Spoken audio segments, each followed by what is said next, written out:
We're diving into the heart of our homes, the kitchen. It's a place where delicious meals are created. But sometimes, we tend to accumulate unnecessary things that clutter the space.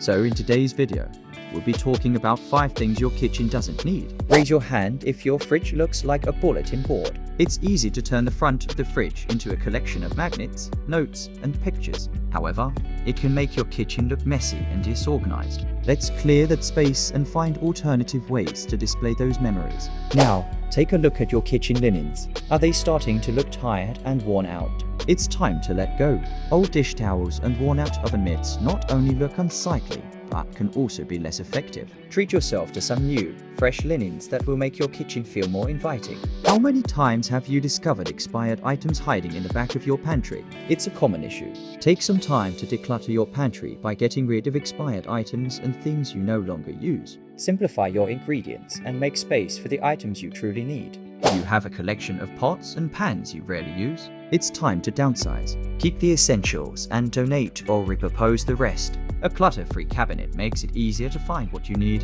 and keeps your cooking space more efficient. While a touch of decor can add charm to your kitchen, too much can make it look crowded. Assess your kitchen decor and keep only the pieces that bring you joy or have a functional purpose. Less is often more when it comes to decorating your kitchen.